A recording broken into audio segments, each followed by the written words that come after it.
Hey guys, how you doing? Ray here again. If you'd like to subscribe to my channel, it's Nitro Show.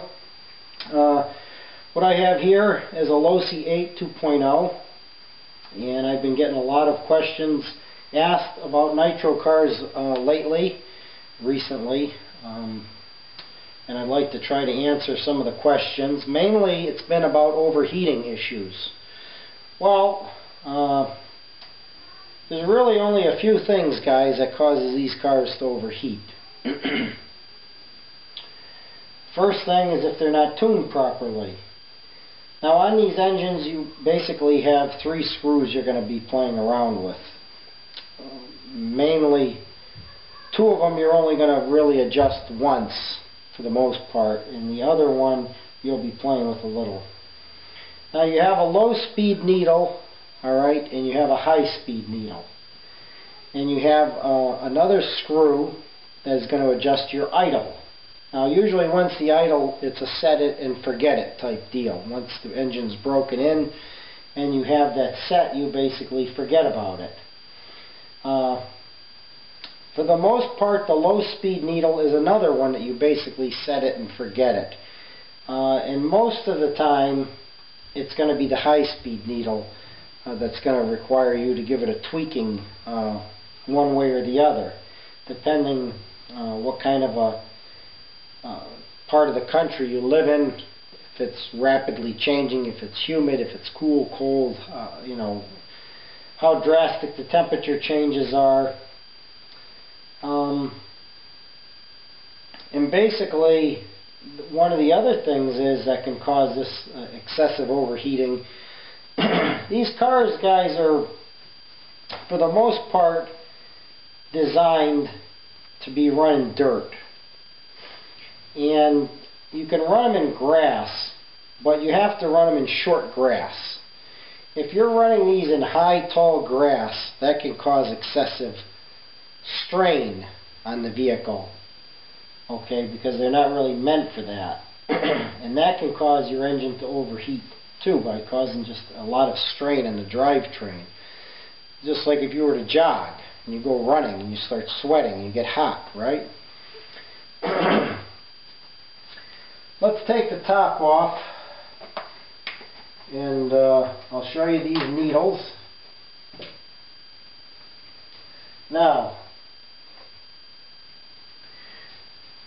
well, the first these needles are going to be in the same place, guys, okay, on just about every engine. I've never seen one where they weren't.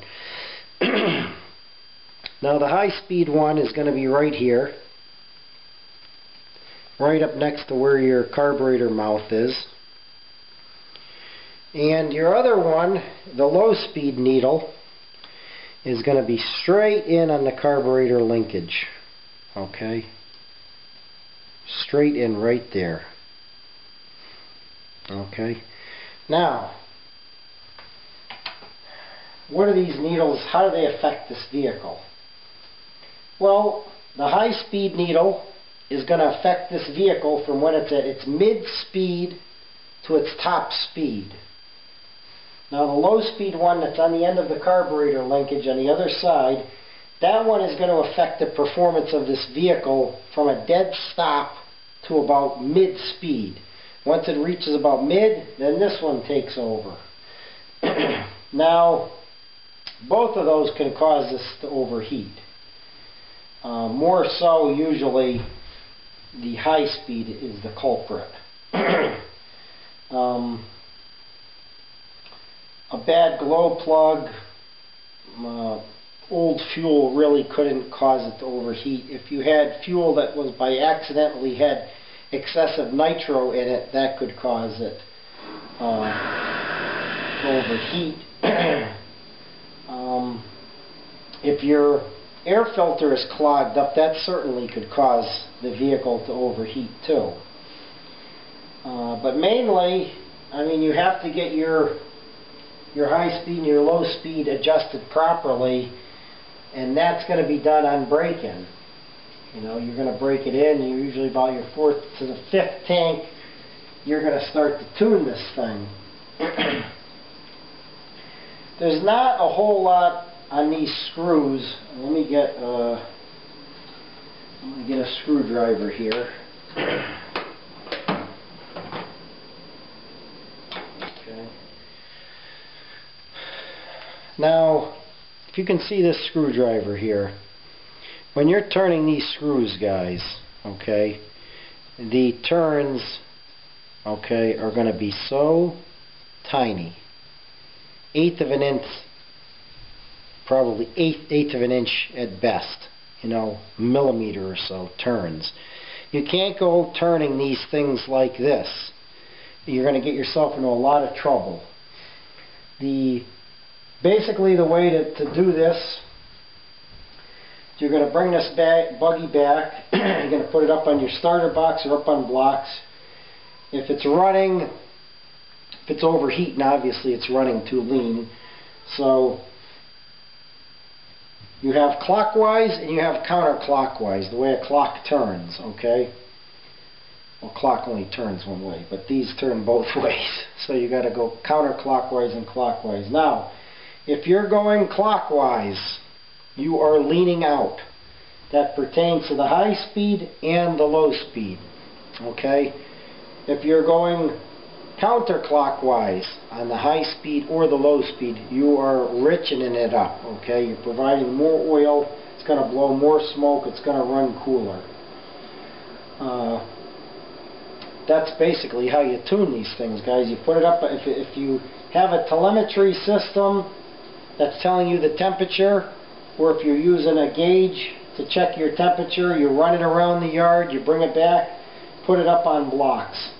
Check your temperature, then you can tune one way or the other, depending how the performance is. Rev your engine, or it's going to die usually if you drop it on the ground and try to gun it. It's going to get choked up if you're richening it. You've got to put it up on blocks and clean it out. They call it cleaning out the motor.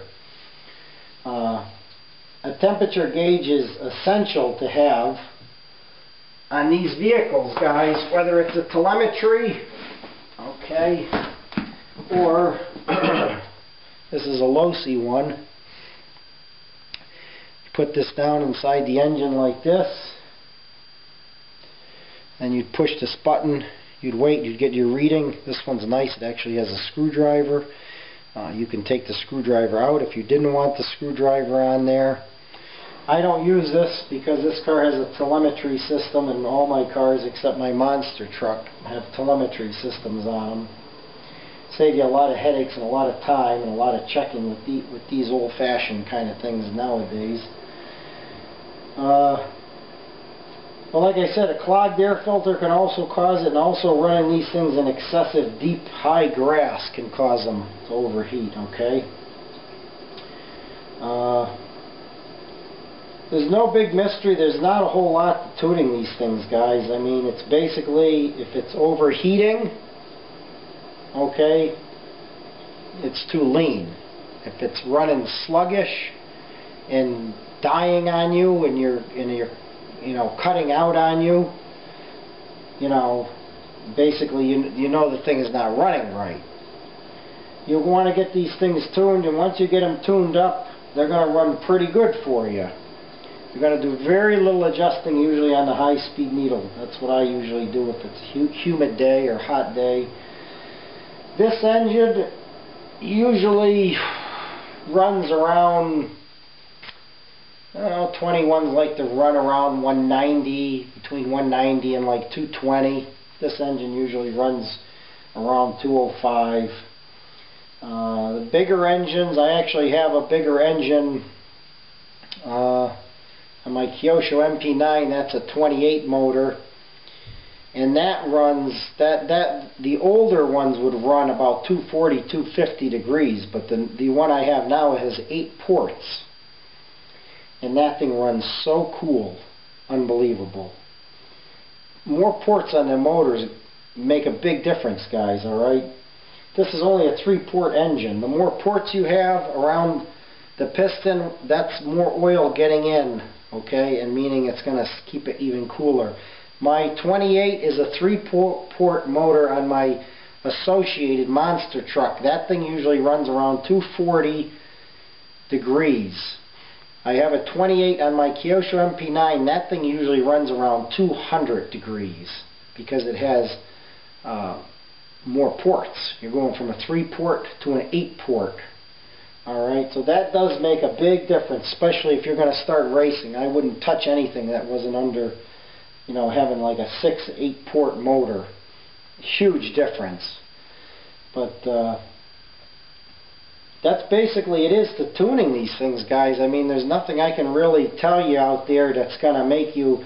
I've made in-depth videos and people have liked those. This is just kind of trying to break it down and tell you quickly what it is. I mean, you just have your 2 needles, and you know, like I said, if it's running lean, it's going to overheat. You got to richen these up. You know, take your screwdriver a little bit counterclockwise. As far as the low-speed needles, believe it or not, if you, and I've done this on 3 vehicles and it's worked, and somebody told me this tip years ago, it just seems like a weird thing, but if you make these screws level with the insert that it's going into, and you make it so you can run your finger right across and it's level, it usually is just about dead perfect. For some odd reason, the low speed would be dead perfect, and then you're just basically messing around with this one. I've had days where I've leaned this thing out quite a bit and had it ripping where the front end was bopping off the ground, and then you'd go back a week or 2 later and you'd run it and it was overheating because the temperature and the humidity changed. And then I'd go back there and, you know, have to cut counterclockwise, okay, and richen it up a little bit, gun it out, and, you know, different times of the year are going to affect these things, guys. But anyways, that's basically all there is to it. You know, small increment turns, gun your controller, clean it out, and you know, there's no brain surgery to these things. They're very simplistic little motors, guys. And that's really all there is to it. Just remember those things and you'll be fine. Clockwise leans it out, overheats. Okay, counterclockwise richens it up, it's going to run better. You remember that, and if you remember not to get crazy with these turning these things like this, guys, just minute little turns, okay? Little tiny turns. And you'll be fine. If you have any questions, guys, shoot me some questions. I'd be more than willing to answer anything. But that's basically, there all really is to tuning these things, guys. I made an in-depth video and some people said they got confused.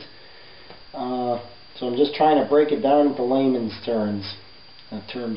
But like I said, one thing that's not mentioned in a lot of magazines or books or whatever you read is running these things in high grass will cause excessive strain and will cause them to overheat.